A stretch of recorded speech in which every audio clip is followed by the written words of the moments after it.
Инфраструктурен и економски бум за подобро утре наспроти историско пазарење и враќање во минатото. Софија и Белград интензивно ја градат европската иднина и реализираат огромни капитални проекти. Она што кај нас се уште е во најава, овие две земји веќе го реализираат. Па така наскоро од Белград до Софија ќе се патува за 3 часа, а двете земји ќе го заокружат и проектот за гасоводна мрежа преку реализација на проектот Балкански тек. Работите интензивно течат и во услови на пандемија. Во тоа се увери и председателот на Србија Александар Вучиќ во организираната обиколка од бугарскиот премиер Бојко Борисов.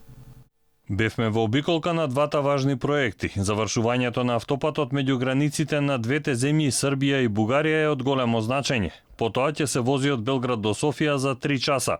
Тоа е нешто за што ниту србите, ниту бугарите пред многу децении не можеа ниту да сонуваат. Пример за българите и србите да почнат отново да работят, да почиват.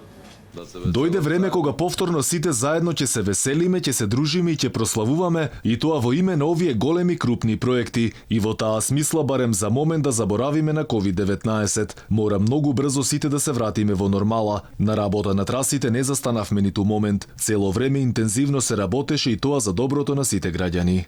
Вучиќ и Борисов се возеа долж новиот автопат, но и ги надгледува останатите капитални проекти како оној за гасоводот. Соработката според двајцата лидери е само потврда на заложбите за продлабочување на пријателството помеѓу двете земји, но и градењето заедничка европска иднина. Во стратегијата за Македонија овој пат немаше ниту збор, и додека Софија и Белград одат со крупни чекори напред, кај нас работите одат дури и назад. Па така нема ништо од најавените инфраструктурни проекти за поврзувањето со Бугарија. Железницата тапка вместо автопатското поврзување само на хартија, но зато интензивно се работи на чешлање на историјата и враќање во минатото.